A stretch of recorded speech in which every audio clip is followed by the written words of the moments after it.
Bakewell, Derbyshire, lies on the River Wye, which is a tributary of the Derwent, which it joins, having flowed past Haddon Hall.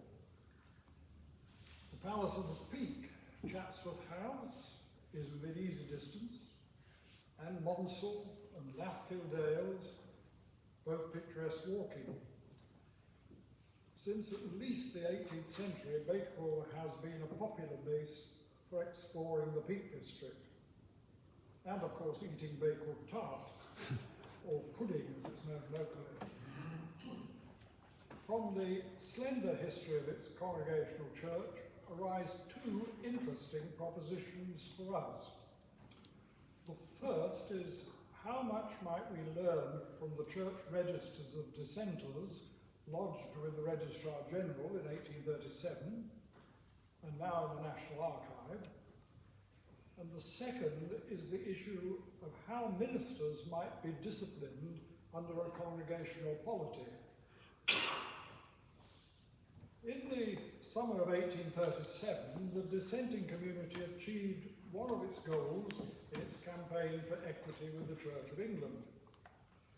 Civil registration of births, marriages and deaths began, although non-Anglicans had to wait until 1899 to carry out marriages without the supervision of a civil registrar.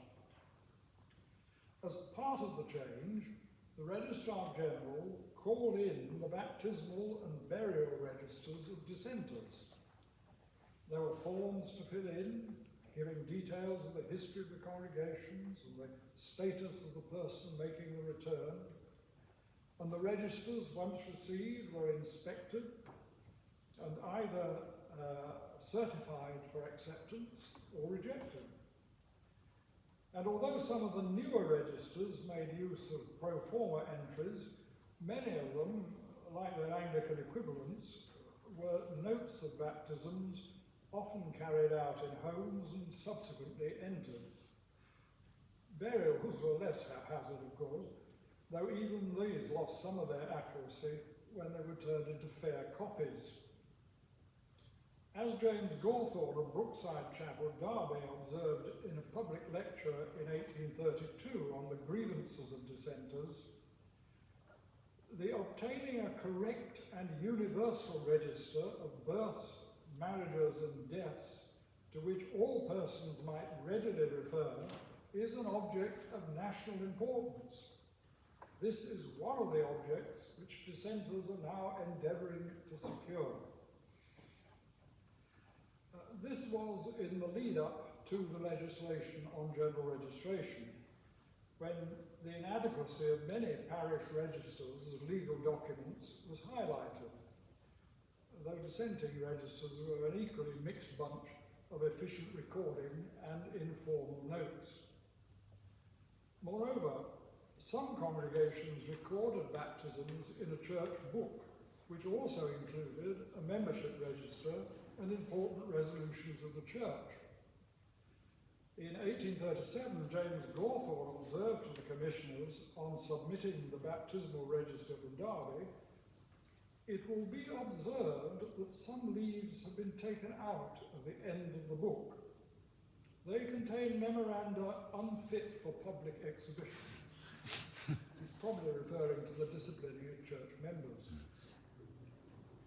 No such inhibitions were shown, however, by John Lomas, a deacon at Bakewell Independent Church, submitting two registers on behalf of the church, at that time without a minister. The first was the church book, and the second a copy of the baptisms in the first, with some later additions.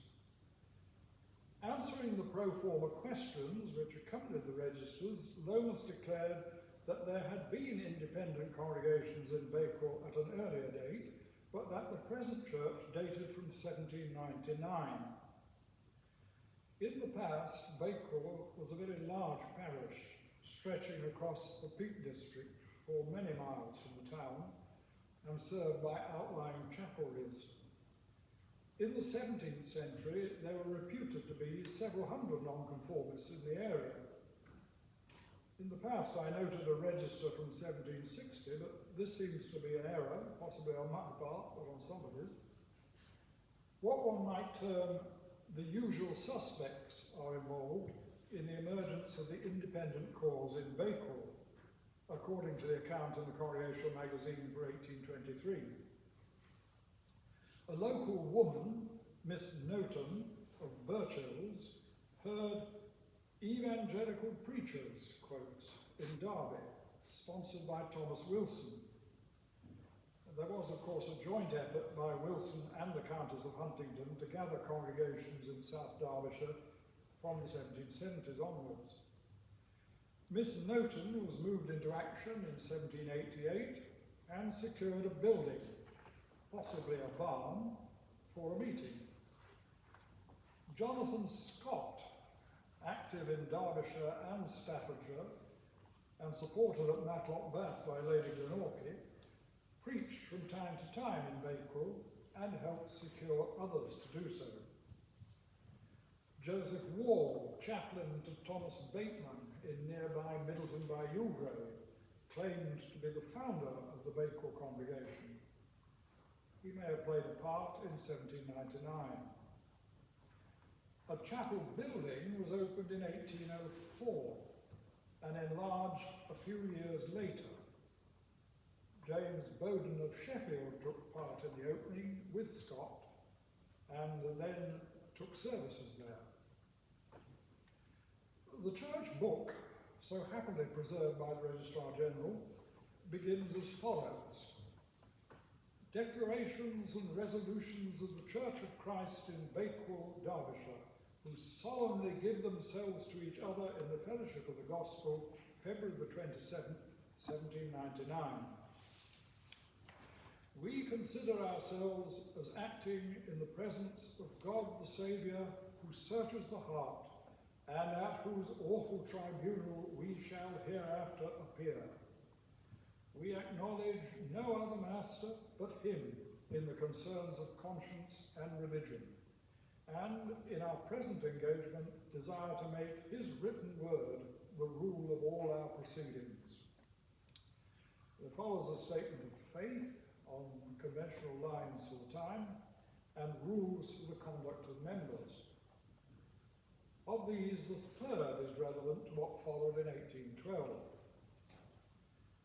We further promise that in cases of offence, we will give or receive reproof with the spirit of meekness and love, being tender of each other's peace, and dealing faithfully with each other's souls, making the direction of the Lord Jesus, as expressed in Matthew 18, verse 15 to 17, our constant rule. If thy brother shall trespass against thee, go and tell of his fault between thee and him alone. If he shall hear thee, then thou hast gained thy brother. But if he will not hear thee, then take with thee one or two more, that in the mouth of 2 or 3 witnesses every word may be established. And if he shall neglect to hear them, take it to the church. But if he neglect to hear the church, let him be unto thee as a heathen man or a publican. Can't help feeling that this is written by a minister. Tender love for each other's peace in the local church. The signatories which follow are headed by John Norton, and further down the list is Anne Norton of Birchills. Birchills stands above Bakewell on the road to Hassop, and a substantial old house may still be found there. John and Anne Norton had children baptised at the church, and would appear to be a generation younger than the Miss Norton who heard preachers in the 1780s. The membership list had grown to 55 by 1827, though some of the earlier members had died or moved. It would appear that Bakewell never took to independency in a big way. The church's final building of 1849 on the Buxton Road was sold to the Roman Catholic congregation in the 1980s after closure, which preceded the formation of the United Reformed Church. Apart from the registers, the only surviving record in the County Record Office is a cash book from 1899 to 1944. At the end of the second register which was submitted are 3 letters, one by James Gawthorne and 2 by William Roby of Grosvenor Street Chapel, Manchester. These letters concern a dispute between the minister, William Coles, and the congregation, which came to a head in January 1812. According to the Sermon Index, Coles was educated at Newcastle-under-Lyme Academy, run by John Whitridge.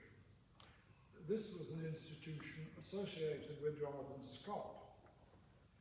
Coles served briefly at Uttoxeter, and then was assistant to Scott at Market Drayton, before a further short time at Middlewich in Cheshire. He took sole charge at Greenacres, Oldham, in 1794, where he was ordained in 1795. In 1801, he moved to Manchester, and from there to Bakewell in 1808. It would appear from this that he was about 40 years of age when he was minister at Bakewell. Sermon recorded his death and burial in Bakewell in 1812, but no record of such a death or burial has been found as yet. Whatever the details of his demise, the end of his ministry was not brought about by death, as the correspondence in the register reveals. On the 23rd of January 1812, a special church meeting was called at Bakewell. The deacons had invited James Gawthorne and William Roby to attend and advise them. In the event, only Gawthorne was present, and we rely on his report of the meeting. Bakewell, 23rd of January 1812. An unpleasant circumstance having lately broken the peace of the Church of God in this place, we, the undersigned, were requested to meet the church members to assist in investigating the cause of such uneasiness and the propriety of the steps which have been taken. We accordingly complied with their wishes this evening at a special meeting of the church. It appeared that a letter of dismission, signed by all the male members of the church, had been sent to Mr. Coles, signifying that his public engagements among them should cease at the expiration of 3 months. Mr. C objected to the legality of such dismission, affirming that all the subscribers in the chapel should have an equal voice in the dismission of a minister. But on referring to the deed of trust, it was found explicitly declared that the election and dismission of a minister should be vested exclusively in the majority of the male members of the church. Mr. Coles also had sent in his immediate resignation. On inquiring into the causes of such dismission, we found that some time since, 2 servants who had successively lived with a single female in the town had spread reports respecting Mr. C's conduct towards the said female, highly inconsistent with his character as a Christian and a minister of the gospel. It further appeared that some of the members of the church spoke to Mr. C on the subject, requesting him to meet the accusing parties in order to refute the injurious charges so widely circulated, promising him every assistance in their power on clearing his reputation. This proposal, however, Mr. C declined, and by so doing suffered himself to remain under the imputation. During this period, it appears the church has been in great distress. The congregation has declined, the resources of the place have been much diminished, and a considerable debt incurred. At the meeting this evening, it appeared that as the servants referred to had removed from the neighbourhood, their testimony could not be obtained. However, the female in question being present, she affirmed that Mr. Coles had often taken improper liberties with her, using various methods to seduce her, and that he proposed to her to deliver her property and person to him, and then go together to America. These charges Mr. C generally denied, but under all the circumstances of the case, we cannot conscientiously say that his vindication of himself was satisfactory. On the most mature and impartial consideration, we cannot therefore but approve the conduct of the Church in relation to the dismission of Mr. C, as it appears to us that his continuance would have answered no valuable purpose to the cause of God. On this ground, we cannot see it to be the duty of the Church to invite him again to take pastoral charge amongst them. Signed, James Gawthorpe. It will be seen that the Church had followed the process laid down in 1799 and invited Coles to meet with his accusers, but that he had declined. He had then resigned, but was seeing out his notice by continuing to conduct services. Unsurprisingly, the congregation had shrunk and the church had run into debt. Roby was not present, but took the same view as Gawthorpe. Although professing much sympathy with the Bakewell congregation, Roby pleaded his Lancashire engagements took priority over any visit there. Considering the season of the year and the journey over the hills from Manchester to Bakewell, one has some sympathy for Roby. When Bakewell asked him to reconsider, he sent a second letter with a more impatient tone in order to excuse himself. In his first letter of the 18th of January 1812, he advised the church not to let Coles serve out his notice, but to dismiss him at once, and pay the stipend to keep him from sudden poverty. In his second letter, of the 20th of January, he takes a thoroughly congregational standpoint on the authority of the church meeting. I have a wider objection to arbitrate between a church and their pastor, considering that, in the case between you, you have not only authority, but that it is your duty, having found Mr. C guilty of disgraceful conduct and unwilling to vindicate himself, to depose him from the pastoral office. I could say no more were I to come over to Bakewell. I cannot say less. The overwhelming concern of both ministers is to avoid public scandal, given that the story is all over Bakewell, regardless of how true it may be. The woman remains anonymous, but there were few families in the church prosperous enough to have kept a servant. Bakewell went forward with supplied preachers before it eventually recovered. An enlarged chapel had congregations under 100 in the 1851 religious census. The 20th century did not treat it kindly. It relied on lay preachers during the 1940s and 50s. As already noted, the church had closed before the 1972 union. The United Reformed Church has elaborate procedures for the disciplining of ministers and would not expect a local congregation to act alone in such matters. Pure congregationalism did not seem attractive to the people in Bakewell when faced with a case of ministerial discipline. And as a coda to my paper, having just read the URC Assembly papers, I see there is a lovely detailed paper on how do you withdraw a call from a minister, in which many of these issues are still in play.